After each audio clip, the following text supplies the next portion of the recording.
وحبيبنا وحبيب ربنا وطبيب قلوبنا ومولانا محمدا عبده ورسوله الذي أرسله بالحق بشيرا ونذيرا وداعيا إلى الله بإذنه وسراجا وقمرا منيرا أما بعد فقد قال الله تعالى في كلامه المجيد وفي فرقانه الحميد أعوذ بالله من الشيطان الرجيم بسم الله الرحمن الرحيم نون والقلم وما يسطرون ما أنت بنعمة ربك بمجنون وإن لك لأجرا غير ممنون وإنك لعلى خلق عظيم إن الله وملائكته يصلون على النبي يا أيها الذين آمنوا صلوا عليه وسلموا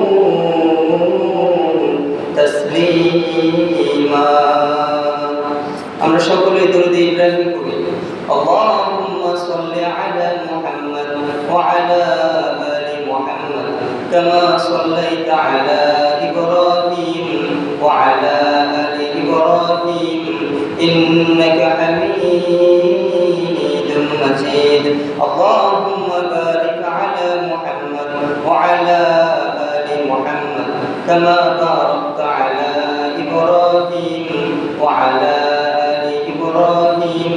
إنك حميد مجيد সম্মানিত সুধী কেমন আছেন আপনারা সবাই আলহামদুলিল্লাহ আমরা সকলেই সর্বপ্রথম রব্বুল ইজ্জা ওয়াল জালালের দরবারে কালিমাতুশ শুকর প্রশংসার বাক্য পাঠ করে নিচ্ছি আল্লাহর শুকর ছাড়া কিছুই পরিপূর্ণ সম্পূর্ণ হয় না অসম্পূর্ণ থেকে যায় এজন্য আমরা সর্বপ্রথম রব্বুল ইজ্জা ওয়াল জালালের দরবারে মুসলমান হিসেবে এক আওয়াজে উচ্চ কণ্ঠে কালিমাতুশ শুকর আদায় করছি আলহামদুলিল্লাহ সবাই ভালো আছেন তো ভাইরা আজকে আমরা কোরআনের আলোকে মহাবিশ্বের মহাগ্রন্থ আল কোরআনুল কারীম থেকে সংক্ষিপ্ত আকারে এবং পৃথিবীর সর্বশ্রেষ্ঠ বাণী বিশ্বনবীর অসংখ্য অগণিত অমেয় বাণী পবিত্র হাদিস শরীফ থেকে সংক্ষিপ্ত আকারে কিছুক্ষণ আমরা আলোকপাত করব বিশ্বনবীর চরিত্র নিয়ে বিশ্বনবী কার সাথে কি ধরনের আচরণ করতেন কার সাথে কেমন ব্যবহার করতে হয় এটা শিখিয়েছেন মুহাম্মদ সাল্লাল্লাহু আলাইহি ওয়াসাল্লাম এটা নিয়ে সংক্ষিপ্ত আকারে আমরা কিছুক্ষণ আলোচনা করব ইনশাআল্লাহ আমি কিছু পয়েন্ট টুকিয়ে নিয়ে এসেছি আপনাদের সম্মুখে বিশ্বনবী শিশুদের সাথে কেমন আচরণ করতেন পশু পাখিদের সাথে বিশ্বনবীর ব্যবহারটা ছিল কেমন বিশ্বনবী বিধর্মীদের সাথে কেমন আচরণ করতেন বিশ্বনবী তার স্ত্রীদের সাথে কেমন আচরণ করতেন বিশ্বনবী চাকর বাকরদের সাথে কি ধরনের ব্যবহার করতেন এগুলো নিয়ে আমরা সংক্ষিপ্ত কিছুক্ষণ আলোচনা করব ইনশাআল্লাহ কলম চিনেন না কলম দিয়ে আমরা কি করি লেখালেখি করি এই কলম নামের একটা সূরা কোরআনুল কারীমে নাযিল করেছে কে এই কলম সূরার সর্বপ্রথম 4টি আয়াত আমি আপনাদের সম্মুখে তেলাওয়াত করেছি আমার তেলাওয়াতকৃত আয়াতে আল্লাহ তাআলা বললেন নুন ওয়াল কলামি ওয়া মা ইয়াসতুরুন আল্লাহ বললেন যে নবী আপনি আপনার উম্মতদেরকে জানিয়ে দেন কলমের শপথ অনেক দামি একটা জিনিসের কসম আল্লাহ তাআলা কাটলেন আচ্ছা আওয়াজ করে সবাই বলেন তো আল্লাহ তাআলার কথা কি দামি নাকি কম দামি সমস্ত কথাই দামি এরপর কসম কাটার কোনো প্রয়োজন ছিল এরপর আল্লাহ তাআলা কসম কাটিয়ে এখানে বেশ কিছু জিনিস আমাদেরকে ধরিয়ে দিতে দেখিয়ে দিতে চেয়েছেন। এক নম্বরে যে জিনিসের কসম আল্লাহ তাআলা কেটেছেন এই জিনিসটা অনেক দামি, ঠিক না? কথা বলেন, যেন তেন কোনো জিনিসের কসম কি আল্লাহ তাআলা কাটবে? আমরা কার কসম কাটি? আল্লাহর কসম কাটি। সো আল্লাহ যে জিনিসটার কসম কেটেছে এই জিনিসটা দামি নাকি কম দামি? আল্লাহ তাআলা বুঝিয়ে দিলেন যে আমার গোলামেরা, আমি যে জিনিসটার কসম কেটেছি এই জিনিসটা অনেক মূল্যবান। দ্বিতীয় নম্বরে, আমি কসম কেটে যে কথাটা বলেছি আমার অন্যান্য কথাতে তোমরা প্রায়োরিটি দিবা, প্রাধান্য দিবা, তবে এই কথাটাতে তার চেয়ে বেশি গুরুত্ব দিতে হবে, ঠিক না? এই জন্য আল্লাহ তাআলা কসম কেটে বললেন ওয়াল কলামি ওয়া মা ইয়াসতিরুন, কলমের শপথ, আর ওরা এই কলম দ্বারা যা কিছু লেখে সেই সমস্ত জিনিসের শপথ। পৃথিবী সৃষ্টির 50,000 বছর আগে আমাদের ভাগ্যের কি আছে না আছে সমস্ত কিছু লিপিবদ্ধ করেছে কে? এই সব কিছুর কসম আল্লাহ তাআলা কাটলেন। এরপর আল্লাহ বললেন মা আনতা বিনিআমাতি রাব্বিকা বিমাজনুন। দ্বিতীয় নম্বর আয়াতে আল্লাহ তাআলা বললেন তোমার রবের অনুগ্রহে তুমি উম্মাদ নও। আল্লাহ রাসূল কি পাগল ছিল? কথা বলেন না কেন? ইহুদি বেঈমানেরা যখন বিশ্বনবী কালেমার দাওয়াত দিতে শুরু করলো, ধর্মের উপরে আঘাত আসলো, বিশ্বনবী যখন বললেন তোমরা সকলে আল্লাহর উপর ঈমান আনো, এই কোরআন আল কারীমের উপর ঈমান আনো, ইসলাম ধর্মের উপর ঈমান আনো, তখন ইহুদি বেঈমান নাসারা খ্রিস্টান বিধর্মী আর মুনাফিকের বাচ্চারা বলল মুহাম্মদ পাগল হয়ে গিয়েছে। নাউজুবিল্লাহ। وقالوا يا أيها الذي نزل عليه الذكر إنك لمجنون। বেঈমানেরা বলতে লাগলো মুহাম্মদ যার উপরে আল্লাহর কিতাব নাজিল হয়েছে সে পাগল হয়ে গিয়েছে। আসলে বিশ্বনবী পাগল ছিল নাকি নবী ছিল? কথা বলেন, তিনি পাগল ছিল? তিনি কবি ছিল? তিনি ছিলেন রাসূল সাল্লাল্লাহু আলাইহি ওয়াসাল্লাম। কি নবী ছিল যেই নবীর চেহারার দিকে তাকালে জাহান্নাম হারাম? আল্লাহু আকবার। যেই নবীর দিকে একবার তাকালে 7 দিনের ক্ষুধার্ত ব্যক্তির ক্ষুধাও নিবারণ হয়ে যায়। যেই নবী চাঁদের চেয়েও সুন্দর ছিল, ফুটন্ত গোলাপের চেয়েও সুন্দর ছিলেন মুহাম্মদ সাল্লাল্লাহু আলাইহি ওয়াসাল্লাম। যে নবীর দিকে তাকালে অনেক বেঈমানেরা শুধু চেহারার সৌন্দর্য দেখে কালেমা পড়ে মুসলমান হয়ে গিয়েছে। এই নবীকে যারা পাগল বলেছে তারা জান্নাতি নাকি জাহান্নামী? সবাই বলেন জান্নাতি না জাহান্নামী? জাহান্নামী। এরা ফিরআউনের উত্তরসূরি, আবু জাহাল, উতবা, সাইবা, এরা সকলে বিনা হিসাবে জাহান্নামী। এরা বলল মুহাম্মদ পাগল। মুসলমানেরা আল্লাহর নবীকে গালি দিলে সহ্য করতে পারে, কিন্তু আল্লাহর রাসূলকে গালি দিলে সহ্য করতে পারে না। তার প্রমাণ এই কোরআনের আয়াত। বিশ্বনবীকে বলল মুহাম্মদ তুমি তো পাগল হয়ে গিয়েছো, কোন ধর্মের দাওয়াত দাও, তুমি উন্মাদ হয়ে গিয়েছো। আল্লাহ বললেন না না, মা আনতা বিনিআমাতি রাব্বিকা বিমাজনুন। ও আল্লাহর রাসূল, ও আমার পয়গম্বর, আমার অনুগ্রহে, আমার কৃপায়, আমার করুণায় আপনি পাগল না। এরপর আল্লাহ বললেন ওয়া ইন্না লাকা লা আজরুন গায়রা মামনুন। আপনার জন্য রয়েছে উত্তম পুরস্কার। এই পুরস্কারটার নাম হচ্ছে জান্নাত। আওয়াজ করে সবাই বলেন নাম কি?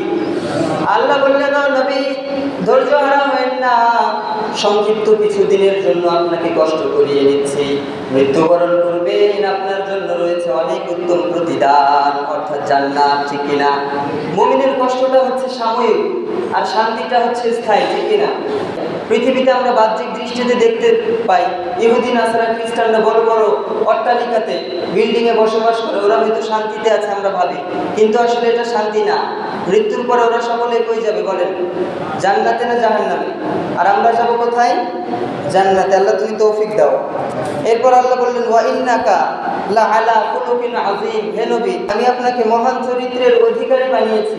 পৃথিবীর মধ্যে সাইয়েদনা আদম আলাইহিস সালাম থেকে শুরু করে নিয়ে সাইয়েদনা ঈসা নবী পর্যন্ত, কিয়ামতের আগ মুহূর্ত পর্যন্ত যে ব্যক্তিটি জন্ম নিবে, যে ব্যক্তিটি মৃত্যুবরণ করবে, এই সমস্ত মানুষগুলোকে যদি একত্রিত করা হয়, সবচেয়ে উত্তম চরিত্রের অধিকারী হবেন কে বলেন? সবাই বলেন কে? সমস্ত নবীর চেয়ে উত্তম নবীকে, সবচেয়ে বড় নবী মুহাম্মদ সাল্লাল্লাহু আখিরি জামানের পয়গম্বর।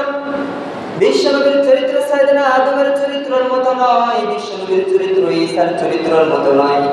আদম থেকে কিয়ামত পর্যন্ত যত মানুষ আসবে, যত মানুষ মরবে, জন্মগ্রহণ করবে, সবচেয়ে উত্তম চরিত্রের অধিকারী হচ্ছেন মুহাম্মাদুর রাসূলুল্লাহ। এই নবীর দাম আছে না নাই? এই নবীর চরিত্র নিয়ে আমরা সংক্ষিপ্ত আকারে কিছুক্ষণ আলোচনা করবো ইনশাআল্লাহ। সম্মানিত ভাইরা, আমাদের সামনে হয়তো নবীকে গালি দিলে আমরা চুপ হয়ে যাই, আমাদের শরীরে জোর থাকে না অথবা ক্ষমতা থাকে না, দাপটের কারণে। নবীকে তো সরাসরি গালি দেয় না, নবীর ওয়ারিসদেরকে গালি দেয়।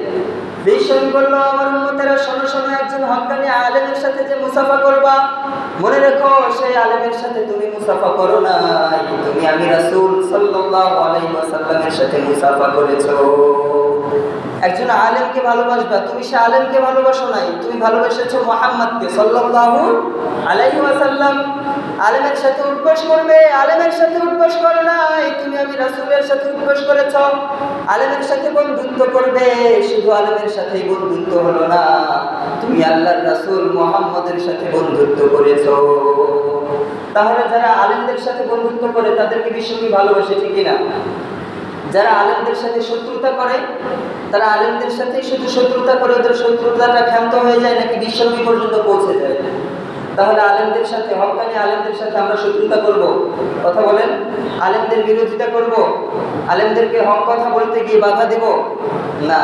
ইন্নাল উলামা ওয়ারাসাতুল আমবিয়া, নিশ্চয়ই উলামায়ে কেরাম, যারা হকপন্থী উলামায়ে কেরাম, শরীয়তের পক্ষে থেকে যারা কাজ করে, এরা হচ্ছে বিশ্বনবীর ওয়ারিস। আর এই ওয়ারিসের সাথে যারা এই ওয়ারিসের বিরোধিতা করে, এদের সাথে খারাপ ব্যবহার করে, এরা শুধু আলেমদের সাথেই খারাপ ব্যবহার করে না, এদের খারাপ ব্যবহারটা বিশ্বনবী পর্যন্ত পৌঁছে যায়, ঠিক না? এজন্য বিশ্বনবীর সাথে খারাপ ব্যবহার করা যাবে? বিশ্বনবীর সাথে খারাপ ব্যবহার করলে আমরা হয়তো চুপ থাকি, কিন্তু আল্লাহ চুপ থাকে না, ঠিক কিনা? এর এক নম্বর প্রমাণ হচ্ছে, বিশ্বনবীকে বলা হয়েছিল, মুহাম্মদ তোমার শুধু মেয়ে কন্যা সন্তান, কোনো ছেলে সন্তান নাই, তোমার বংশ নির্বংশ হয়ে যাবে, তোমার বংশ লেজ কাটা বংশ হয়ে যাবে। এমন একটা সময় থাকবে তোমার কোনো অস্তিত্ব থাকবে না, তোমার কোনো নাম নিশানা থাকবে না, তোমার নাম নেওয়ার মতো কেউ থাকবে না। আবু জাহেল বলেছিল, আবু লাহাব বলেছিল, উতবা সাইবা বলেছিল, খালিদ বিন মুগীরা বলেছিল, কিন্তু এখনো প্রতিদিন বিশ্বনবীর রওজা মুবারকে সালাম পাঠানোর মানুষ আছে না নাই? বিশ্বনবীকে যখন বললো তোমার বংশ নির্বংশ হবে, সঙ্গে সঙ্গে আল্লাহ কোরআনের আয়াত নাযিল করে বললেন, পড়েন সবাই, ইন্না আ'তাইনাকাল কাউসার ফাসাল্লি লিরাব্বিকা ওয়ানহার ইন্না শানিআকা হুয়াল আবতার। নবী, আমি আপনাকে হাউজে কাউসার দান করেছি আপনার উম্মতের জন্য। ফাসাল্লি লিরাব্বিকা ওয়ানহার, আপনি ধৈর্যহারা হবেন না, আপনি নিজেকে অভাগাদের অন্তর্ভুক্ত ভাববেন না। ফাসাল্লি লিরাব্বিকা ওয়ানহার, আপনি আপনার প্রভুর নামে নামাজ আদায় করেন, সালাত কায়েম করেন, আর কুরবানি করেন। ইন্না শানিআকা হুয়াল আবতার, নিঃসন্দেহে যারা আপনাকে লেজ কাটা বলেছে, যারা আপনাকে নির্বংশ বলেছে, এমন একটা সময় আসবে তারাই নির্বংশ হয়ে যাবে, তাদের কোনো অস্তিত্ব থাকবে না, তাদের কোনো নাম নিশানাও থাকবে না। ইতিহাসের পাতায় একটা অভিশপ্ত পৃষ্ঠা হয়ে আছে আবু জেহেলের নাম, ঠিক কিনা? কথা বলেন। আবু জেহেলের নাম শুনলে আমরা কি দোয়া করি নাকি বদদোয়া করি? উতবা সাহেবের নাম শুনলে দোয়া আছে না বদদোয়া আছে?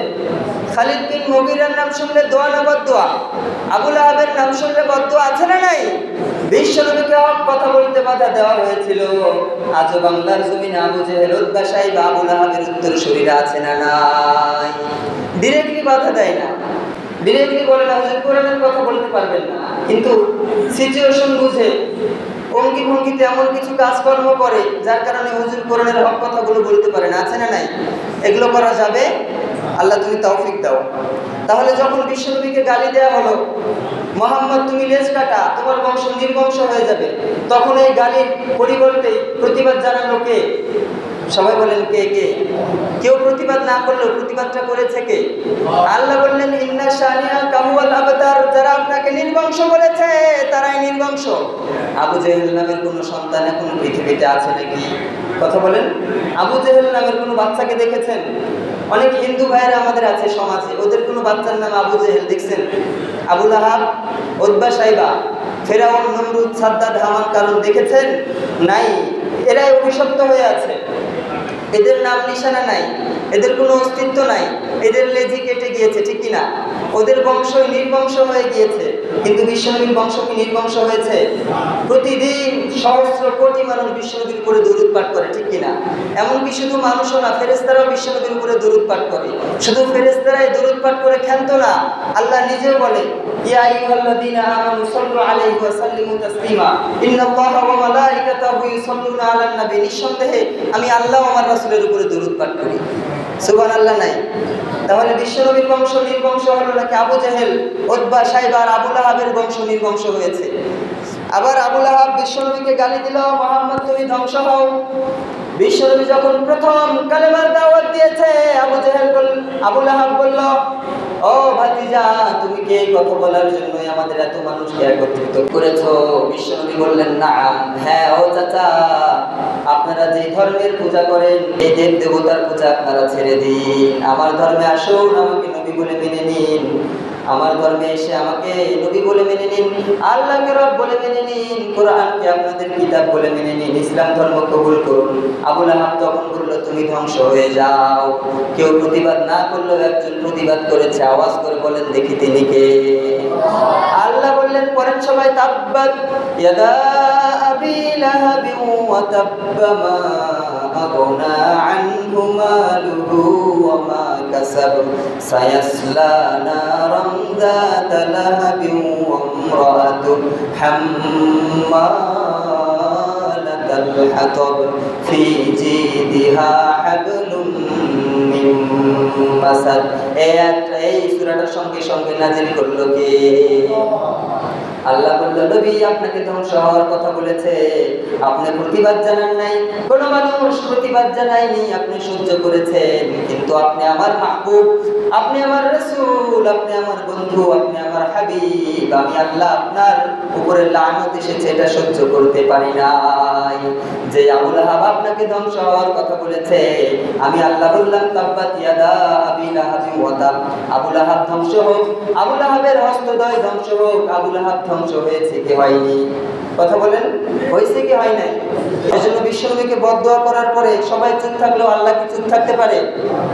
এখনো যারা বিশ্বনবীকে বদদোয়া দেয়, বিশ্বনবীর উপরে, বিশ্বনবীকে নিয়ে কটূক্তি করে, বিশ্বনবীর কার্টুন বানায়, ব্যঙ্গ করে, এদের জন্য আল্লাহ যথেষ্ট, ঠিক কিনা? তবে মুসলমান হিসেবে আমাদের দেহের ভিতরে, আমাদের মনে যদি বিশ্বনবীকে গালি দেওয়ার পরেও, বিশ্বনবীর চরিত্র নিয়ে কটু কথা বলার পরেও আমাদের অন্তরে যদি আগুন না জ্বলে, বুঝতে হবে অনুপরিমাণ ইমানও, একেবারে ইমানের কোনো অস্তিত্বই আপনার অন্তরে নাই। কারণ আমাদের সামনে বিশ্বনবীকে গালি দিলে আমাদের অন্তরে আগুন আছে না নাই? শরীরে এক ফোঁটা রক্ত থাকা পর্যন্ত আমরা লড়ে যাব, ঠিক কিনা? বিশ্বনবীকে গালি দিলেই শুধু লড়বো না, বিশ্বনবীর ওয়ারিসদের বিরোধিতা করলেও আমাদের শরীরে শক্তি আছে না নাই? আমরা তাদের বিরোধিতা করব যারা কোরআনের বিরোধিতা করে, ঠিক কিনা? আমরা তাদের বিরোধিতা করব যারা আল্লাহর বিরোধিতা করে, যারা আল্লাহর রাসূলের ওয়ারিসদের বিরোধিতা করে, যারা বিশ্বনবীর বিরোধিতা করে, যারা ইসলামের বিরোধিতা করে। রাজি আছেন তো ইনশাআল্লাহ? আবার বেশ কিছুদিন পর্যন্ত ওহী আসা বন্ধ ছিল। তখন বিশ্বনবীকে সবাই বলতো, যে মুহাম্মদ, তোমার আল্লাহ তোমায় ভুলে গিয়েছে। তখন আল্লাহ তাআলা সূরাত আদ-দুহার আয়াতগুলো নাযিল করে বললেন, আদ-দুহা, আলোর শপথ, ওয়াল্লাইলি ইযা সাজা, এবং আধারের শপথ, রাত্রের শপথ, নিঝুম রাত্রে। ওই রাত্রি হয় যখন নিঝুম আর নিস্তব্ধ। মা ওয়াদ্দাআকা রাব্বুকা ওয়া মা ক্বালা, হে নবী, আমি আল্লাহ আপনাকে ভুলে যাইনি। তারা বলছে, দীর্ঘদিন ওহী নাযিল হওয়া বন্ধ হওয়ার কারণে আপনাকে বোধহয় আপনার রব ভুলে গিয়েছে। আসলে আমি ভুলে যাইনি। আল্লাহকে, আল্লাহ রাসূলকে ভুলে যেতে পারে? কথা বলেন। এজন্য আমাদের সামনে কেউ আল্লাহ রাসূলকে নিয়ে কটু কথা বলবে, আমাদের সামনে আল্লাহ রাসূলকে নিয়ে কটূক্তি করে কেউ যেন পরিত্রাণ না পেতে পায়। রাজি আছি তো ইনশাআল্লাহ? আমার মাকে গালি দাও, কিছু বলবো না। বাবাকে গালি দাও, কিছু বলবো না, বোঝাবো। আমাকে দুটো থাপ্পড় দাও, কিছু বলবো না, বোঝাবো। কিন্তু আল্লাহর বিরুদ্ধে গেলে, আল্লাহকে গালি দিলে, ইসলামের বিরুদ্ধে গেলে, কোরআনের বিরুদ্ধে গেলে, বিশ্বনবীর বিরুদ্ধে গেলে আমাদের আওয়াজ আছে না নাই? আমরা লড়বো তাদের বিরুদ্ধে। গায়ে শক্তি থাকলে হাত দিয়ে তাদের জবান বন্ধ করে দেব। শক্তি না থাকলে আমাদের জবান দ্বারা তাদের জবান বন্ধ করার চেষ্টা করব। এরপরেও যদি না থাকে, আদআফুল ঈমান, অন্তর দ্বারা তাদেরকে ঘৃণা করব। রাজি আছেন তো? আল্লাহ তুমি তৌফিক দাও। আলোচনা করতে চেয়েছিলাম বিশ্বনবী কার সাথে কেমন আচরণ করতো। সময় খুবই সংকীর্ণ, 2 মিনিট আরও লেট হয়ে গিয়েছে। 2 মিনিট আরও আগে আলোচনা শেষ করা উচিত ছিল। যে কথাগুলো বললাম এবং শুনলাম, আল্লাহ তাআলা আমাদের সকলকে উপরে পরিপূর্ণভাবে আমল করার তৌফিক দান করুন। যে আলোচনাটা করতে পারিনি, আগামী জুমায় ইনশাআল্লাহ বিশ্বনবীর চরিত্র কার সাথে কি ধরনের আচরণ বিশ্বনবী করতেন এটা নিয়ে আলোচনা করবো ইনশাআল্লাহ। যেগুলো কোরআন থেকে বলেছে, হাদিস থেকে বলেছে, আল্লাহ তাআলা এর উপরে আমাদেরকে পরিপূর্ণ আমল করার তৌফিক দান করুন। সুবহানাকাল্লাহুম্মা ওয়া বিহামদিকা আশহাদু আল্লা ইলাহা ইল্লা আনতা আস্তাগফিরুকা ওয়া আতুবু ইলাইক। ওয়া মা তাওফীকি ইল্লা বিল্লাহ, আলাইহি তাওয়াক্কালতু ওয়া ইলাইহি উনীব। আসসালামু আলাইকুম ওয়া রাহমাতুল্লাহ।